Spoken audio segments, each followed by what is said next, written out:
జానకి ఇంకెక్కడుంది? అక్క వెళ్ళిపోయిందండి. పాలక పాలేరుతో అండి. వెళ్లే ముందు ఉత్తరం రాసిచ్చింది, చదవమంటారా? ఏముంది అక్కడ చదవడానికి? మీ మనసులో చాలా మంది ఆడవాళ్ళకి ఖాళీ ఉందేమో కానీ బెడ్రూమ్ లో మంచంలో మట్టికి ఖాళీ లేదండి, అందుకే పోతున్నా అని రాసుంటది. అంతేనా వదినా? నువ్వుండు. ఉమ్మా అమ్మా, ఎంత పరువు తక్కువ, ఎంత పరువు తక్కువ! ఎవరి గదులో తలుపులేసుకోమని కేకలేశారు, మరిది గారు చెయ్యేశారని తరిమేశారు. పరువు ప్రతిష్ట మన ఇంటికేసిన సొన్నం అన్నారు. తీరా చూస్తే పని మంచితో సరసం, సంతానం.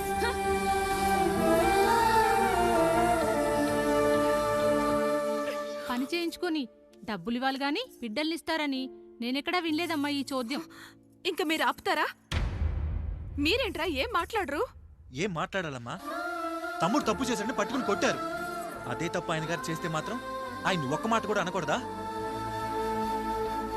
అంటే అమ్మా, రేపెప్పుడైనా మాకు కూడా ఇంకో ఫ్యామిలీ పెట్టుకోవాలని కోరిక కలిగినప్పుడు అప్పుడు నువ్వు చేసిన పనే మేము చేసావు నాన్న అని చెప్పడానికైనా ఇప్పుడు మాట్లాడాలి కదమ్మా.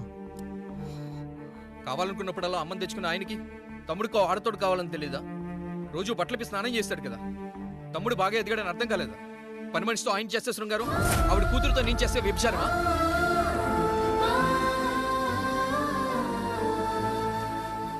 మాట్లాడవేంట్రా కాముడు?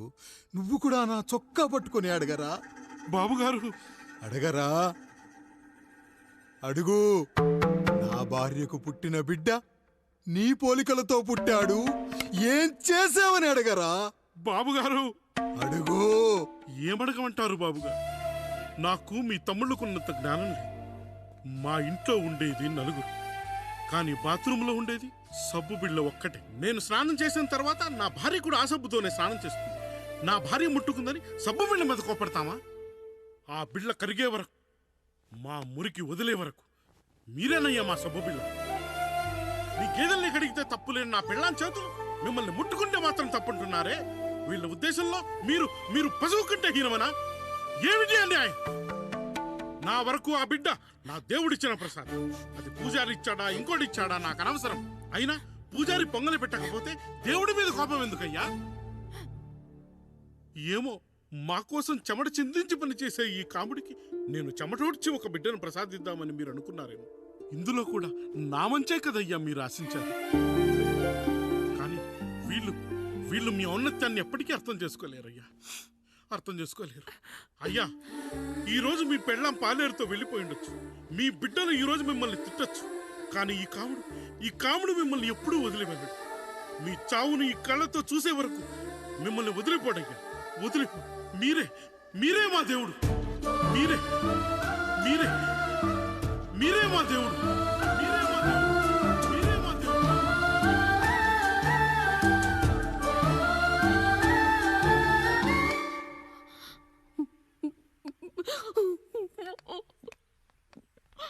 చిన్నయ్య కాఫీ. చిన్నయ్య కాదు, చిన్నోడు. నేను మీ అక్క కొడుకును. నువ్వెందుకు ఏడుస్తున్నావమ్మా?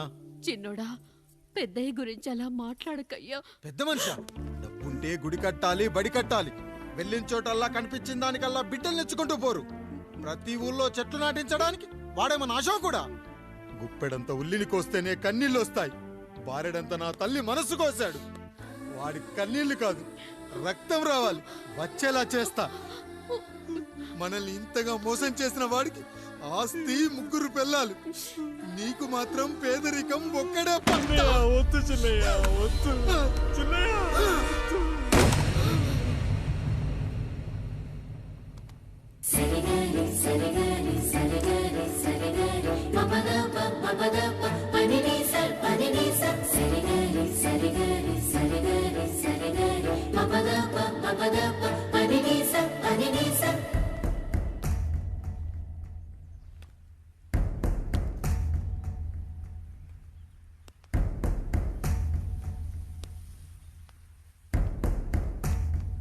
నాన్న,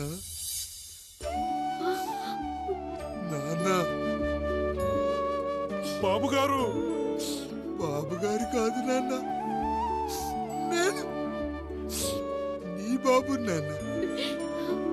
మీరు మా పెద్దయ్య బిడ్డ కదయ్యా. కష్టపడి రైతు దుక్కి దున్ని కోత కోస్తే విత్తనాల ఫ్యాక్టరీ వాడొచ్చి ఈ పంట నాది అంటే ఒప్పుకుంటావా నానా? ఈ భూమి నీది, ఈ పంట నీది. నేను నీ బిడ్డను నానా, నీ బిడ్డను. కానీ ఆ రూపం, ఈ ముఖం ఒక్కటే వాడిది నాన్న.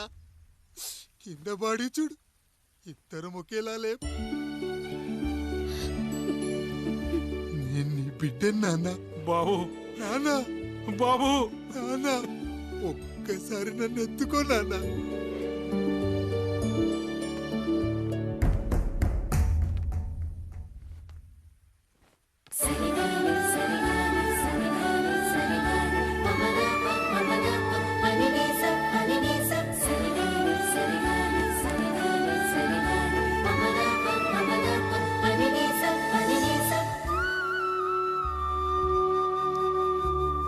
నాన్న, నువ్వెంత మంచివాడివి నాన్న. ఒకడు వాడిన టూత్ బ్రష్నే ఎవ్వడూ చేత్తో పట్టుకోడు. అలాంటిది నువ్వు నోట్లో పెట్టుకొని తిరుగుతున్నావు. అమ్మ ఎంత అదృష్టవంతురాలు నాన్న, ఎంత అదృష్టవంతురాలు. చాలు బాబు, ఇది చాలు. చాలదు నాన్న, ఆ రాయుడు లెక్కేంటో తేలుస్తా. మన కుటుంబాన్ని ఇంత క్షోభ పెట్టిన ఆ రాయుడిని వదలనానా, వదలా. వాడంతేదో చూస్తా.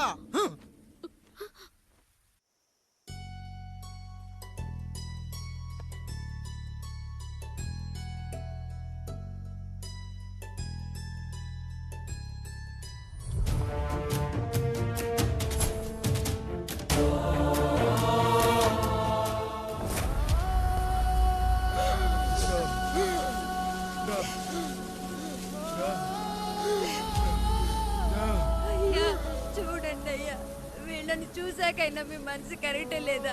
తాగటానికి నీళ్లు లేక చావు బతుకుల మధ్య కొట్టు బిట్టాడుతున్నారయ్యా.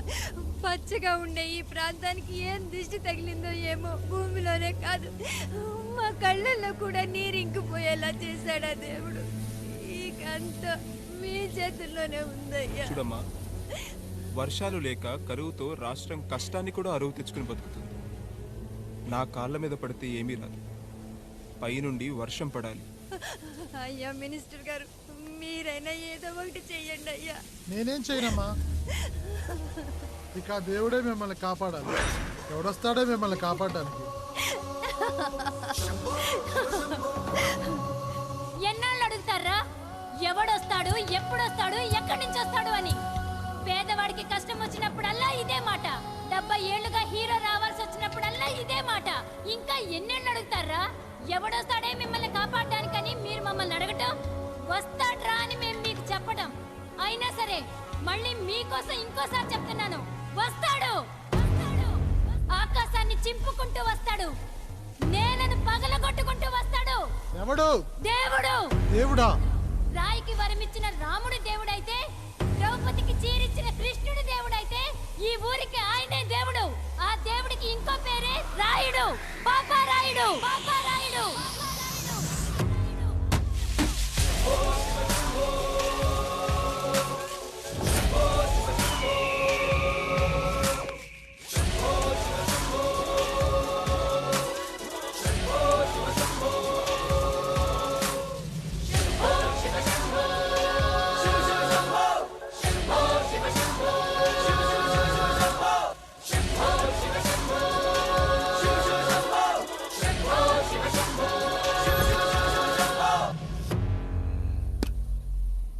ఏంటి సమస్య? అయ్యా, ఊరికి కరువు వచ్చింది. అదిగో ఆ నలుగురు దాహంతో చనిపోతున్నారయ్యా.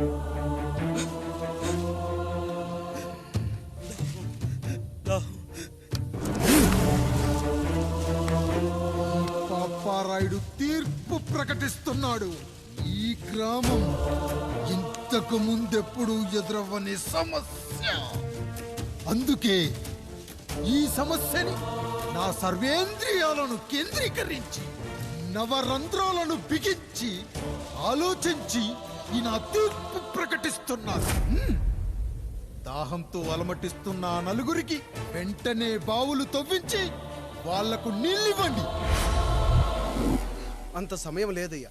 మరో 5 నిమిషాల్లో వారి చేత నీళ్లు తాగించిపోతే చచ్చిపోతారయ్యా. పూజారి, వారి మరేంటిప్పుడు దీనికి పరిష్కారం? నృత్యం. సంగీతానికి శిలలు, నృత్యానికి మేఘాలు కరుగుతాయని శాస్త్రం చెబుతుంది. ఆ నాట్యానికి ఆకాశం కరిగి వెంటనే వర్షం పడాలి. అందుకు ఆ నటరాజ